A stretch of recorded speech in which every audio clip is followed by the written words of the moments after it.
오늘의 말씀은 우리는 왜 복음을 전해야 하는가? 우리는 왜 복음을 전해야 하는가의 제목으로 말씀을 전하도록 하겠습니다. 여러분, 우리는 왜 복음을 전해야 할까요? 복음을 전해서요, 혼을 얻는 것이 지혜롭다고 성경은 말하고 있기 때문입니다. 이 혼을 얻는다 라고 표현을 하고 있어요. 성경에는 soul winning이라고 하죠. 혼을 얻는다. 그게 지혜롭다고 말합니다. 잠언 11장 30절 의로운 자의 열매는 생명나무니. 의로운 사람은 결국은 열매로서 생명나무, 영원히 산다고 말을 하고 있고요.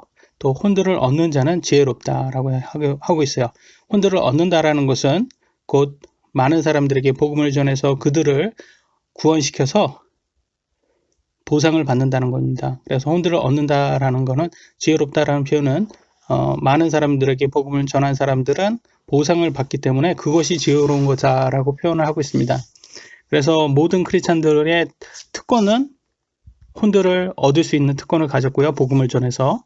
그리고 또한 또 책임이죠. 의무입니다. 크리스찬이기 때문에 꼭 복음을 전해야 됩니다. 우리의 주 예수님께서는 세상에 복음을 전하라는 신성한 책무를 교회에게 주신 지 2000년이 되었어요. 예수님 재림하시면 우리는 교회로서 하나님께 회개 보고를 해야 합니다.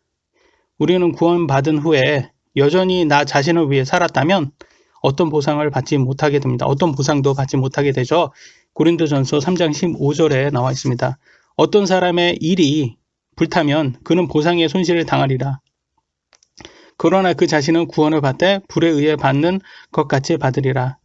여러분, 이게 불이 나잖아요. 집이라든지 상가라든지 공장에 불을 나면 소방관들이 최대한 그 사람들의 구원을 사람이 죽지 않도록 하지만 거기에 있는 모든 재산들은 다 그냥 보상해서 다 날려버리죠. 불에 타가지고 다 날아가 버립니다. 그냥 그거는 인력이 사람이 할 수가 없다고 합니다. 그냥 태워서 다 꺼질 때까지 그냥 더 번지지 않게만 하는 거라고 합니다. 그 정도로 이렇게 불이 났다 그러면 그냥 그 모든 것들이 다 날아간다. 손실을 당한다라고 생각을 해야 된다고 합니다. 그와 같이 불타면 손실을 당한다. 보상의 손실. 그러니까 보상이 없다라는 겁니다. 구원은 받는데 빈손이 된다라는 뜻이 돼요. 반면 성경 말씀에 순종하여 하나님의 기쁨이 되는 복음을 전했던 사람들은 천국에서 큰 보상을 받는다라는 성경 구절이 있습니다. 요한계시록 22장 12절에 보라 내가 속히 오리니 예수님이 속히 온다고 하십니다. 내가 줄 보상이 내게 있어 각 사람에게 그 행위에 따라 주리라. 행위에 따라 준다고 하고 있어요. 여러분 많은 사람들은 자꾸 구원받으면 행위가 없다라고 물론 구원에는 행위가 없습니다. 그러나 보상에는 행위가 있음을 알 수가 있어요. 그래서 우리가 어떤 행위를 하냐가 우리의 보상에 큰 영향을 끼치는 걸 알 수 있습니다. 이 땅에서 받는 상은요 영원하지 않는다고 썩는다고 성경은 나와 있어요. 그러나 천국에서 받는 보상은요 영원하다라고 나와 있어요. 우리는 영원한 것을 위해 우리 삶을 사용해야 합니다. 잃어버린 영혼들에게 복음을 전하는 사람은 영원한 보상을 받게 됩니다. 예수님을 믿으나 여전히 세상의 욕심과 타협해서 산 사람들이 있잖아요. 그러면 보상을 잃고 빈손이 된다고 성경은 말합니다. 우리의 육신은 연약하기 때문에 성령의 도움을 받아야 돼요. 예수님의 사역을 내일처럼 느껴야 됩니다. 예수님 도와주세요. 저희가 예수님의 사역을 내일처럼 느낄 수 있도록 도와주세요. 이렇게 항상 기도하는 마음으로 우리의 믿음이 성장해야지 예수님의 사역을 기쁨으로 내일처럼 할 수 있게 될 것입니다. 천국에서 우리들이 받는 보상이 5종류가 있다고 합니다. 첫 번째 받는 거는요, 승리자의 관이라고 합니다. 고린도전서 9장 24절로 25절. 경주할 때 달리는 자들이 다 달릴지라도 한 사람이 상을 받는 줄을 너희가 알지 못하느냐? 너희도 상을 받도록 이와 같이 달리라. 보세요. 천국에도 상을 받는다고 말합니다. 어떤 사람이 상을 받는지 25절에 나왔습니다. 이기려고 애쓰는 자마다 모든 일에 절제하나니 보세요. 절제가 필요하다는 것을 성경은 말하고 있습니다. 세상에서도 운동하는 사람들 금메달 따려면 얼마나 절제를 많이 합니까? 하물며 천국에서도 절제를 해야 된다고 말합니다. 천국에서 받는 보상도 이제 그들은 썩을 관을 얻고자 그 일을 하되 이 땅에서 받는 상은요 썩는데요. 근데 우리는 썩지 아니할 관을 얻고자 하느니라. 그렇지만 천국에서 받는 보상은 썩지 않는다고 말합니다. 그러니까 승리자의 관은, 승리라는 그 자체가 끝까지 믿음을 지키고 절제하는 사람들이 받는 상이라는 것을 알 수 있습니다. 두 번째 받는 상은요 환희의 관입니다. 환희의 관. 데살로니가전서 2장 19절. 우리의 소망이나 기쁨이나 환희의 관이 무엇이냐? 우리 주 예수 그리스도께서 오실 때 그분 앞에 있는 바로 너희가 아니냐? 그러니까 뭐라고 나왔습니까? 영혼을 구령하는 사람들, 오늘의 본문 말씀처럼 복음을 많이 전해서 많은 사람들에게 복음을 전하는 사람들, 그래서 그들을 구원에 이르게 하는 사람들은 환희의 관을 받는다고 합니다. 두 번째 환희의 관이 나와 있고요. 세 번째는 의의 관이라고 나왔습니다. 디모데후서 4장 8절에 이후로는 나를 위하여 의의 관이 예비되어 있나니 주 곧 의로우신 심판자께서 그날에 그것을 내게 주실 것이요 내게만 아니라 그분의 나타나심을 사랑하는 모든 자들에게 주시리라. 그러니까 그분의 나타나심, 예수님의 재림을 사랑하는 모든 자들에게 주신다고 나와 있습니다. 그래서 의의 관은 예수님의 재림을 사랑하는 사람들이 받는 관이라는 걸 알 수 있고요. 네 번째 관은 생명의 관이라고 나와 있습니다. 야고보서 1장 12절 시험을 견디는 자는 복이 있나니 그가 단련을 받은 뒤에 주께서 자신을 사랑하는 자들에게 약속하신 생명의 관을 받으리라 라고 나왔어요. 그래서 핍박과 같은 여러 시험을 견딘 사람들이 받는 관이 생명의 관이라는 것을 알 수 있고요. 마지막 다섯 번째 영광의 관이 나왔습니다. 베드로전서 5장 4절 그리하면 목자장께서, 목자장이 누구죠? 예수님이죠. 나타나실 때, 재림하실 때 너희가 사라지지 아니하는 영광의 관을 받으리라 라고 나왔어요. 그러니까 목사나 집사나 교회 리더들이 받는 관이 바로 영광의 관이라는 걸 알 수 있습니다. 이렇게 보상이 다양하게 있고요. 많은 사람들이 보상을 받을 수가 있다는 거죠. 그래서 행위에 따라서 우리가 보상을 받을 수 있음을 알 수 있습니다. 그래서 오늘 제목처럼 우리가 왜 복음을 전해야 되는지를 다시 한번 보도록 하겠습니다. 첫 번째 그 이유가 나와 있습니다. 복음을 전하는 것이 예수님의 명령이기 때문이라고 나와 있습니다. 요한복음 14장 12절에 나왔습니다. 진실로 진실로 내가 너희에게 이르노니 나를 믿는 자는 또한 내가 하는 그 일들을 할 것이요 또 이것들보다 더 큰 일들도 하리니 이는 내가 내 아버지께로 가기 때문이라. 예수님께서 그럽니다. 예수님께서 하나님께로 가기 때문에 나를 믿으면, 예수님을 믿는 사람은 예수님의 일을 해야 된다라고 말하고 있어요. 예수님의 명령이죠. 예수님이 이 땅에 오셔서 무엇을 하셨습니까? 예수님이 오직 구원자라는 것을 많은 사람들에게 알리는 사역을 하셨어요. 그렇기 때문에 예수님을 믿는 우리들도 그 예수님이 구원자라는 것을 많은 사람에게 알려야 되는 겁니다. 이게 바로 복음이죠. 예수님께서 하나님의 우편에 지금 올라가시기 때문에 그래서 예수님이 모든 우리의 장막을 다 준비되면, 영원한 우리가 거할 수 있는 장막이 다 준비되면 다시 재림하신다고 하셨습니다. 그때까지 우리는 그분의 사역을 해야 되는 거예요. 그것이 바로 명령입니다. 정말 예수님을 사랑한다면 그분의 명령을 지켜야 한다고 성경은 말하고 있어요. 요한복음 14장 21절 내 명령들을 가지고 그것들을 지키는 자가 나를 사랑하는 자니. 그러니까 말로만 예수님, 저는 예수님을 사랑합니다 암만 하고 정말 말로는 정말 잘한다고 해봤자 행동으로 명령을 지키지 않는다면, 삶으로 명령을 지키지 않는다면 사랑한 거 아니라는 거예요. 계속 읽겠습니다. 나를 사랑하는 자는 내 아버지께 사랑을 받을 것이요 나도 그를 사랑하여 그에게 나를 나타내리라 하시니라. 예수님께서 예수님을 사랑하는 사람들에게 잘 많이 나타난다고 말합니다. 예수님께서 표현을 한다는 거예요. 그러니까 예수님에 대해서 관심도 없고 사역도 하지 않는 사람들은 예수님에 대해서 이렇게 느껴지질 않는 거예요. 나타나지도 않는다는 거예요. 그래서 오늘날 하나님이 이렇게 나타나지 않는 이유가 세상 사람들이 하나님의 사역에 대해서 관심이 없기 때문입니다. 여러분, 배우자가 사랑을 한다면서 배우자가 싫어하는 행동을 한다고 생각 한번 해보세요. 정말 사랑하는 게 맞을까요?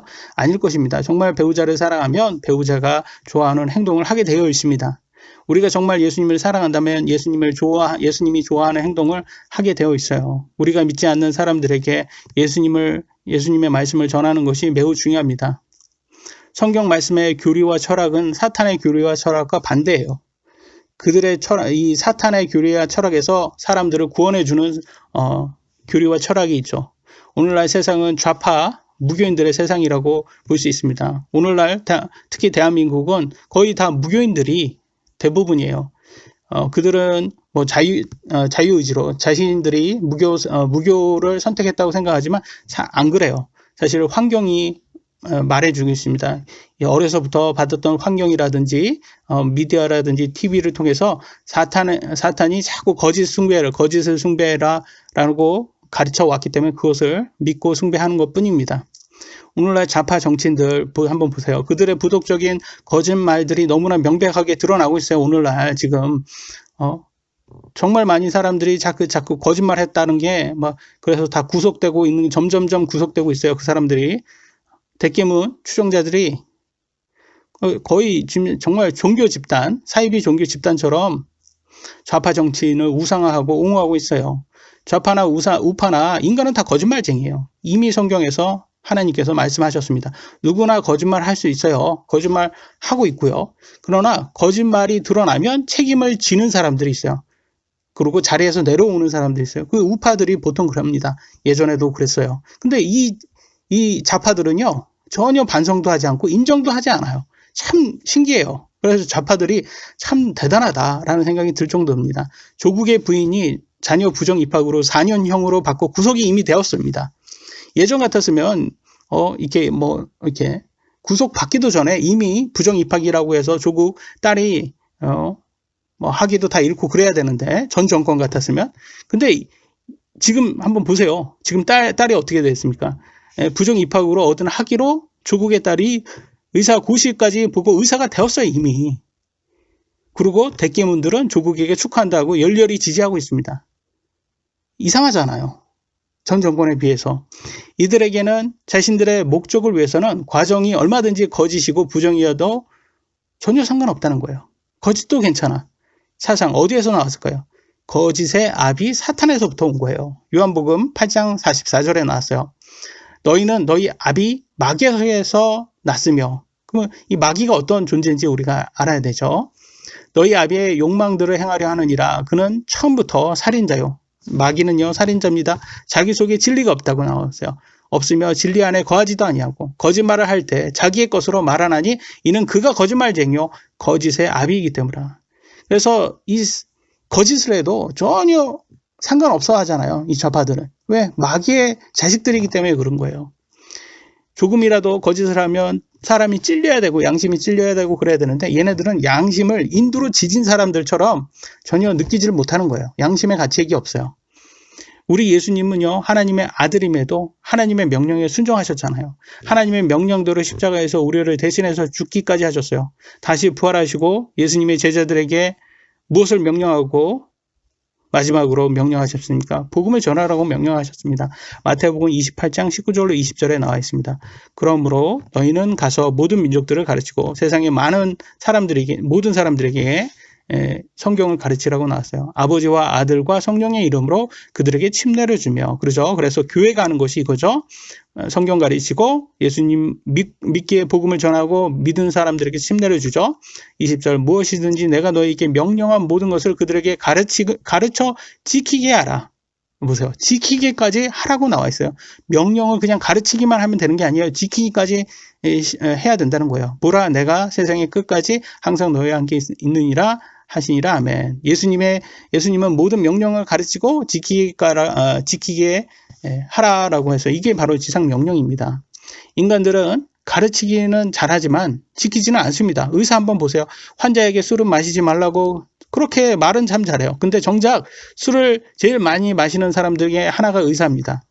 좌파들도 말은 참 좋은 단어들 많이, 정의, 선, 의, 이런 좋은 단어들을 정말 많이 써요. 걔네들 시민단체들 한번 보세요. 다 정말 어떻게 좋은 단어들을 어떻게 저렇게 갖다 쓰는지 모르겠어요. 근데 정작 자신들의 삶을 보면요, 거짓, 부패, 사기, 위선으로 가득합니다.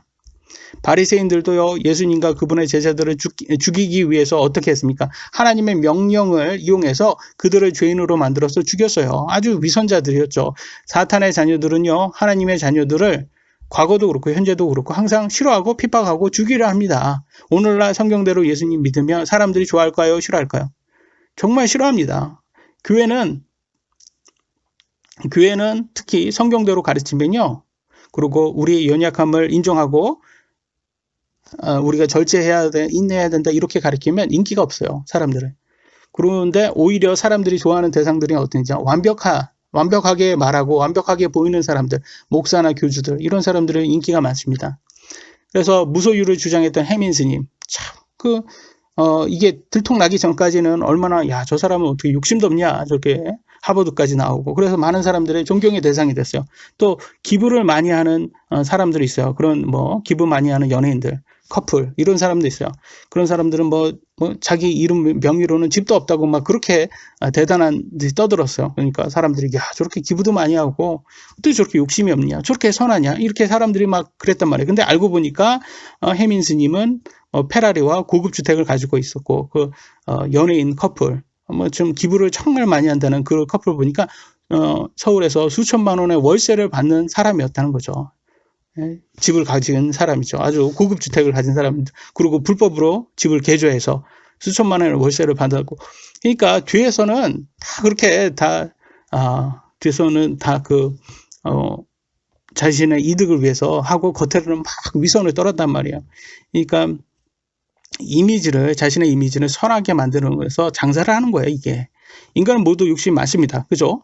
그걸 인정을 해야 돼요, 사실. 왜냐면 성경은 이미 그렇게 나왔으니까. 그러니까 상식선에서 절제해야 되는 거예요, 상식선에서.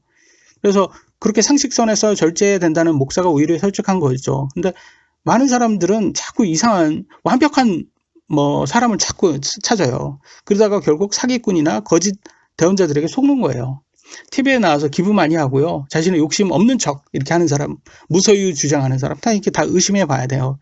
그러면 그 사람들이 정말 진짜라면 여러분 한번 생각 한번 해보세요. 기부를 할 때 왜 자꾸 많은 사람들 앞에서 나와서 자기 기부했다고 그렇게 알릴까요? 성경에는 어떻게 하라고 나왔습니까?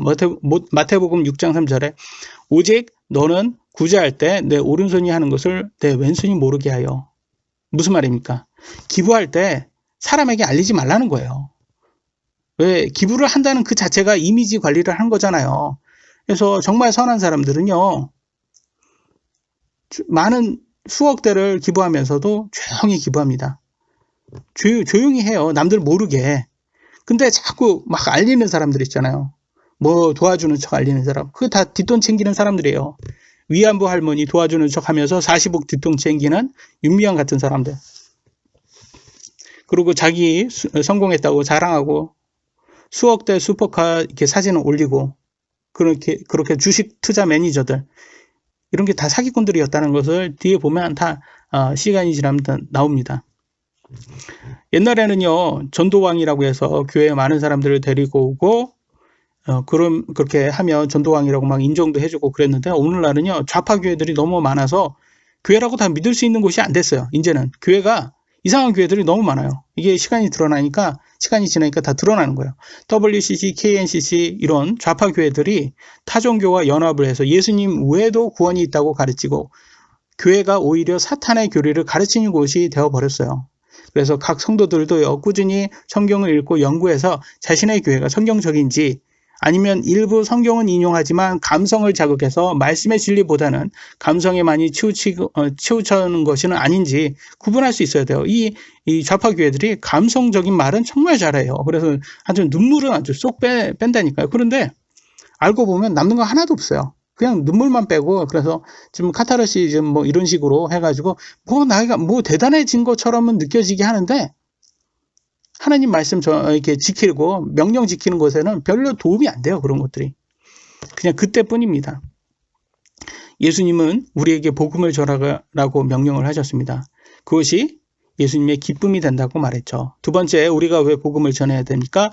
복음을 전하는 사람이 많지 않기 때문이라고 말합니다. 빌립보서 2장 21절 모든 사람이 자기 일을 추구하고 예수 그리스도의 일들을 추구하지 아니하되. 여러분 안타깝지만 빌립보서가 쓰여진 2000년 전에서부터 지금까지 모든 사람들은 자기 일에는 관심이 많은데 예수 그리스도의 사역에는 관심이 별로 없습니다. 지옥에 가는 사람들이 우리보다 훨씬 더 악해서 지옥에 갈까요? 아닙니다. 단지 성경에 관심이 없기 때문에 무관심하기 때문에 예수님을 믿지 못하기 때문에 지옥에 가는 거예요. 믿지 않는 사람들은요 무관심 때문에 지옥에 가는 거고요. 크리스찬들이요 보상을 받지 못하는 것은 무관심하기 때문에 보상을 받지 못하는 거예요. 세상에는 관심을 가져야 하는 진리가 있고요. 오히려 관심을 갖지 말아야 하는 죄들이 있습니다. 근데 아쉽게도 우리의 육신은 진리에는 무관심하고 죄들에 대해서는 상당히 관심이 많아요. 그래서 아이들에게도 좀 죄에 관련된 거네, 이게 남 속이는 것, 이렇게 남 골탕 먹이는 거, 이런 거는 누구 안 가르쳐 줘도 막 아이들이 너무 재밌어 하고 그런 걸 막 스스로 막 알려고 하고 그래요. 그게 우리 육신이 죄성이 있어서 그렇습니다. 그래서 우리들은 훈련이 필요합니다. 어떤 훈련? 이렇게 하나님의 것을 의무적으로 하려는 훈련이 필요합니다. 공부를 한번 예를 들어볼까요? 공부를 하기 싫을 때, 이렇게 공부하기 싫다는 생각이 들어요. 그 생각이 날 때 그냥 그 생각대로 놔두면요, 집중도 할 수 없고 공부를 절대 하지 못합니다. 근데 공부하기 싫어도 이 생각이, 공부하기 싫다는 생각이 날 때도 나는 그래도 공부해야 돼 하면서 이렇게 엉덩이를 의자에 붙이고 앉아서 공부하려고 하는 그 마음을 가지면 공부가 돼요. 왜? 결국 생각이 우리의 몸을 좌우하기 때문에 그렇습니다. 생각이 중요한 거예요. 내가 해야 돼, 이거 해야 돼. 그래서 복음을 전해야 한다는 생각을 우리가 계속 한다면요, 우리 육신은 관심이 필요 없지만 사람들을 만날 때마다 복음을 전해야 된다는 마음을 가지면, 생각을 가지면 복음을 전할 수 있게 된다는 거예요. 성경 읽는 것도 그러잖아요. 우리 성경 읽기 싫어도 해야 돼, 해야 돼 이런 마음을 가지면, 기도할 때도 마찬가지고 해야 돼 라는 마음을 가지면 하게 된다는 거예요. 생각이 중요하다는 거예요. 스스로 이렇게 자원해서 하는 게 제일 좋겠지만 나는 기쁨으로 하게 돼. 이게 나는 복음을 전하는 게 나는 세상에서 제일 기뻐. 그러면 그게 최고 좋죠. 그렇지만 그렇게 할 수 없더라도 의무감으로 복음을 전해야 된다는 것입니다. 고린도전서 9장 17절에 이렇게 나왔어요. 내가 자원하여 이 일을 하면 보상을 얻으려니와 내 뜻에 반하여 한다 할지라도 복음의 분배 사역을 내가 맡아노라. 사도 바울이 뭐랍니까? 그럼에도 내가 한다는 거예요. 내가 하기 싫어도 한다. 내 육신의 뜻은 별로 하기 싫은데 그럼에도 내가 이 분배 사역을 내가 맡았기 때문에 한다 라고 말하잖아요. 그러니까 의무감으로도 해야 된다는 거예요. 사탄은 TV, 미디어를 통해서 자신의 거짓 사상을 사람들에게 집어넣고 있어요.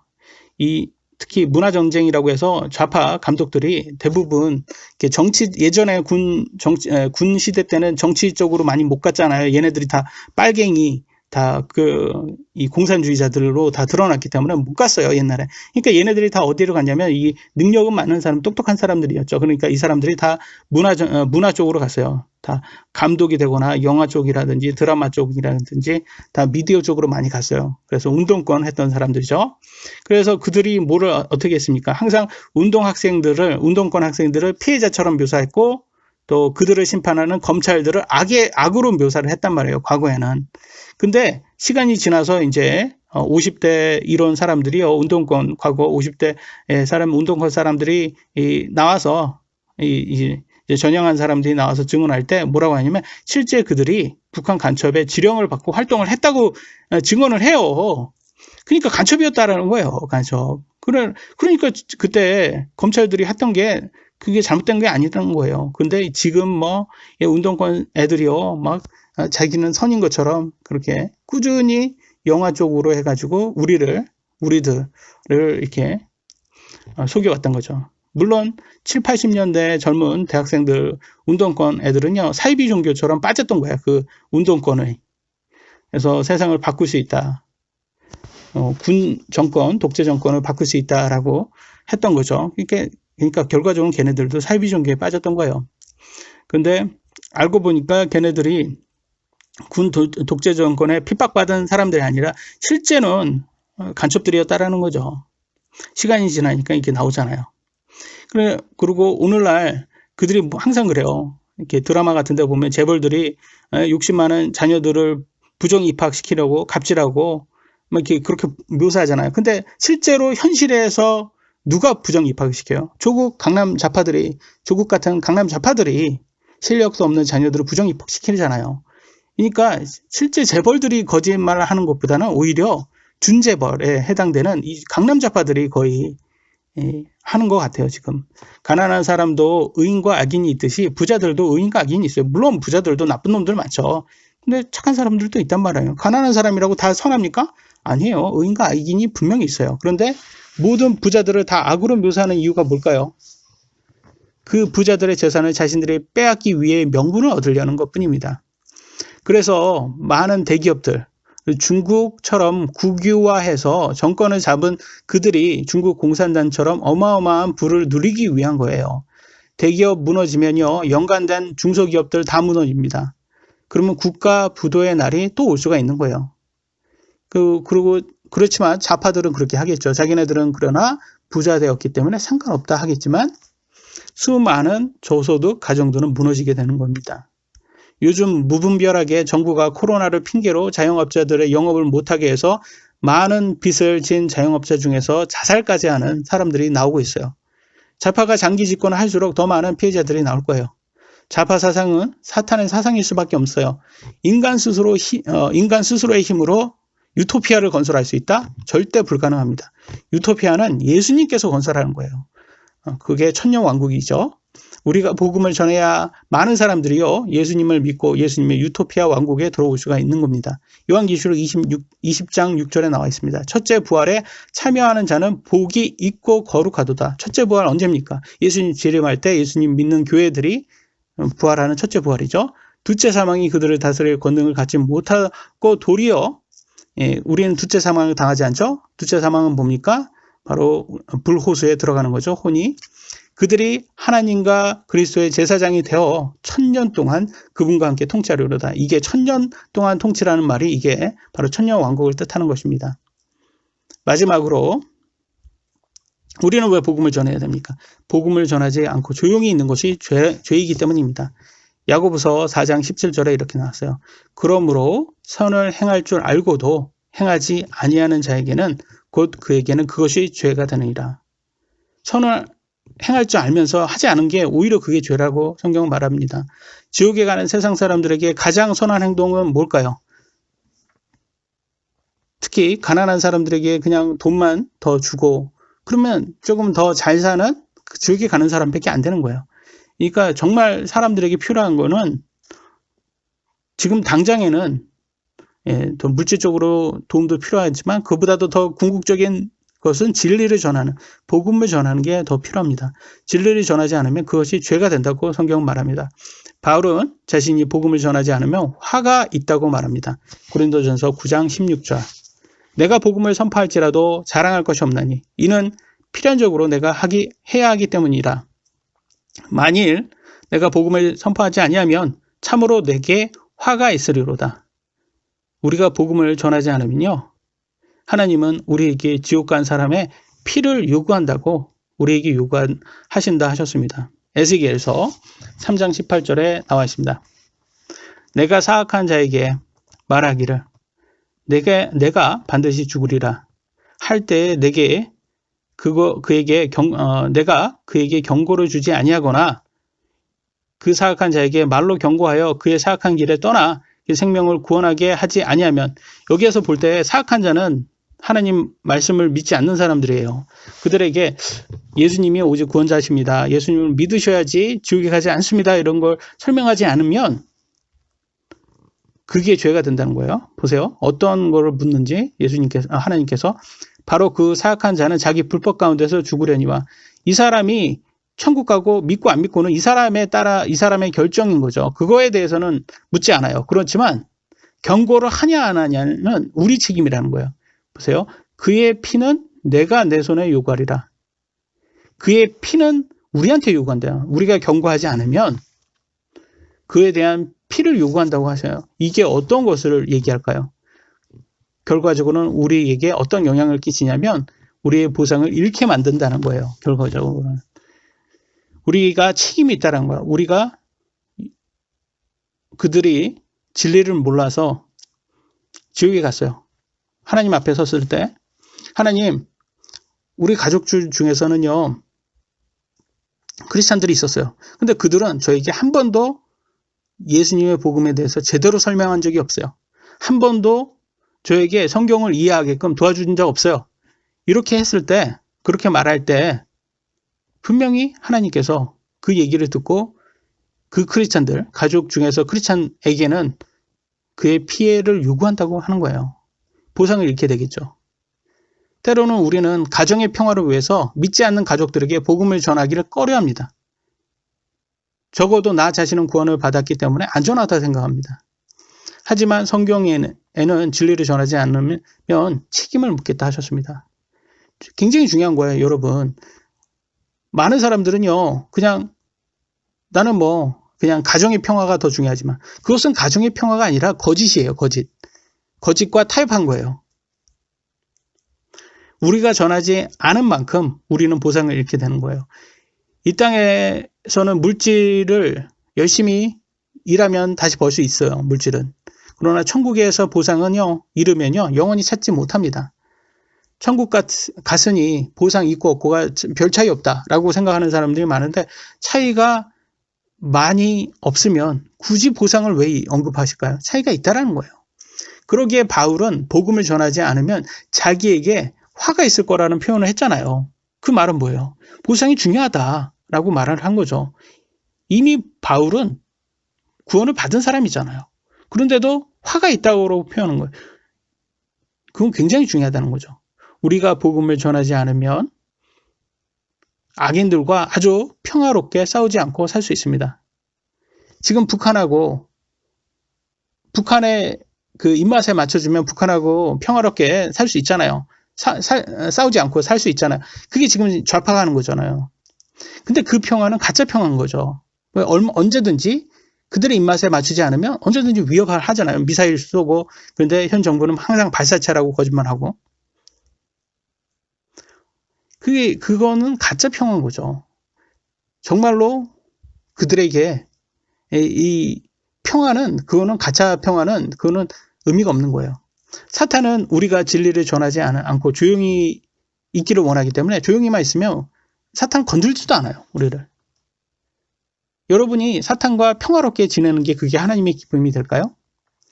만약 악인이 원하듯이 우리가 그렇게 조용히 있다면 그렇지 않은 어떤 존재가 될까요?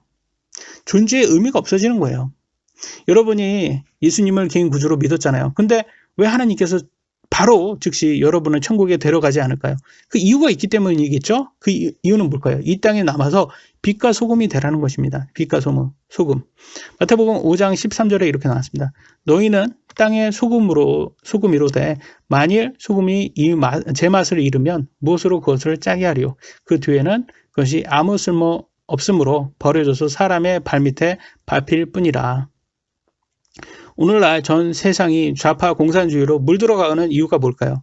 아마도 크리스천들이요, 옳고 그름에 대해서 정확하게 표현하지 않고 좋은 게 좋은 거다, 평화롭게 살자, 가짜 평화죠, 하다가 좌파들의 발밑에 밟히고 있는 것은 아닐까요?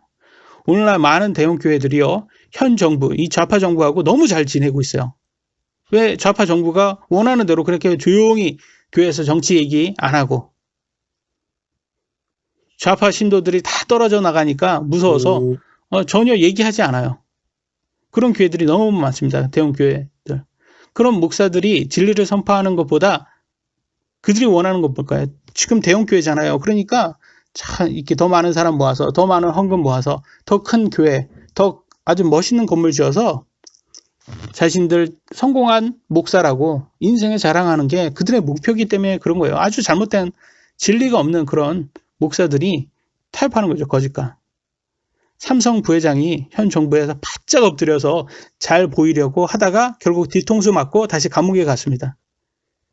영향력 있는 대형교회들이요, 현 정부, 좌파 정부의 비위를 맞추려 하다가 지금 어떻게 됐습니까? 코로나 핑계로 예배도 못 보게 되었어요, 지금.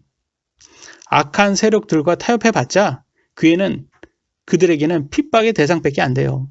오히려 진리를 크게 외치고 악인들의 악행을 고발할 때 소금이 맛을 잃지 않을 수 있는 거예요.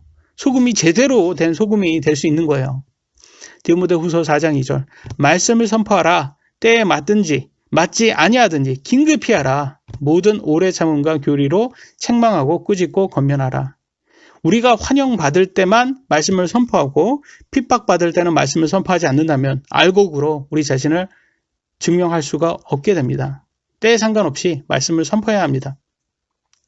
앞으로 어떤 세상이 올지 모릅니다. 머지않아 미래에는 혐오 발언 법이 제정돼서 성경대로 설교하면 고소당하고 감옥까지 갈 수 있는 세상이 될 수 있어요.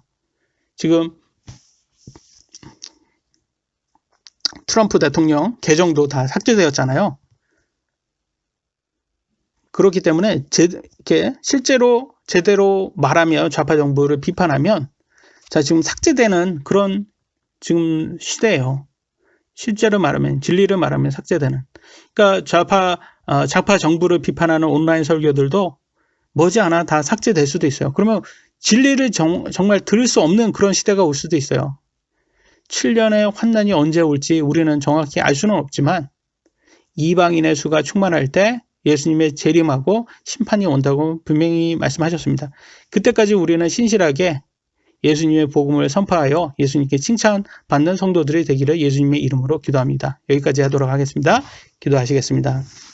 사랑의 하나님 감사합니다. 오늘도 하나님의 말씀, 특히 하나님의 명령, 지상명령, 복음을 전하라는 지상명령에 대해서 우리가 함께 공부하는 시간 가졌습니다. 하나님, 우리 육신은 내 일에만 관심을 갖고 하나님의 사역에는 관심이 많이 없습니다. 그럼에도 불구하고 하나님 우리가 영적으로 성장해서 하나님의 사역 그리고 천국의 고향 우리의 본향 천국을 기대하면서 생각하면서 거기에서 보상받을 것을 꿈꾸고 우리가 열심히 하나님의 기쁨이 되는 복음을 전하는 곳에 관심을 가질 수 있도록 도와주시옵소서. 이 세상에 많은 지금 악의 실체들은 지금 열심히 그들의 사역 거짓 대언자들은 그들의 아버지 마귀의 명령에 의거해서 거짓을 열심히 전하고 있습니다. 그럼에도 불구하고 우리가 진리를 전하지 않는다면 우리는 소금으로서 맛을 잃게 되어버립니다. 주님 도와주시옵소서. 우리가 진리를 전할 수 있도록 도와주시옵소서. 많은 사람들에게는 인기가 없고 많은 사람들은 알려고 하지도 않고 관심도 없겠지만 그럼에도 불구하고 한 사람, 한 영혼이라도 더 그들을 구원하기 위해서 우리가 진리를 계속 전할 수 있도록 도와주시옵소서. 우리 양산 묽은 침례교회 양산에 정말 아주 작은 교회, 근보주의 침례교회가 많이 없는 이 세상에서 좀 작은 교회로서 우리가 역할을 충실히 할 수 있도록 도와주시옵소서. 이 교회가 흔들리지 않도록 도와주셨고 또 더 큰 영향력을 가질 수 있도록 진리를 담대하게 전할 수 있는 큰 믿음 허락해 주시옵소서. 많은 가정들은 아니지만 이 가정들의 한 가정들이 하나님의 말씀으로 기준으로 예수님의 말씀으로서 우리가 바로 서서 잃어버린 사람들에게 진리를 전할 수 있도록 아직 믿지 않는 가족들에게 복음을 전하고 그들의 영혼을 구원할 수 있는 사람들 될 수 있도록 도와주셔서 우리가 이 지역교회에서 하나가 되어서 예수님의 복음을 열심히 선포할 수 있는 사람들 될 수 있도록 도와주시옵소서. 인기에 연연하지 않도록 많은 사람들이 찾지 않아도 그럼에도 불구하고 타협하지 않고 하나님의 말씀을 담대하게 전할 수 있도록 도와주셨고 특히 우리 아이들에게 이 하나님의 근본주의 이 침례 교회로서 하나님의 합당한 복음을 전하고 우리들의 아이들에게 잘 양육해서 그들이 커서는 더 큰 영향력으로 많은 사람들에게 진리를 전할 수 있는 사람들이 될 수 있도록 도와주시옵소서. 우리가 끝까지 열심히 하나님의 사역에 지체로서 열심히 나서 최선을 다해서 하나님의 복음을 전할 수 있는 사람 될 수 있도록 도와주시옵소서. 한 주 동안 또 코로나로 인해서 우리 가족들, 교회 가족들을 안전을 위해서 기도합니다. 그리고 우리가 지금 또 코로나로 인해서 함께 모이지 않지만 못하고 있지만 빨리 좀 코로나가 인해서 확진자들이 수가 줄어서 우리가 다시 함께 모여서 하나님의 복음을 더 열심히 전할 수 있도록 기도하고 하나님 말씀 안에서 하나가 될 수 있도록 더 열심히 신앙생활 할 수 있도록 도와주시옵소서. 그리고 더 많은 주위에 귀하신 가정들에게 복음을 전할 수 있는 기회를 허락해 주시옵소서. 오늘도 감사드리고 이 모든 말씀 사랑의 주 예수 그리스도의 이름으로 기도드렸습니다. 아멘.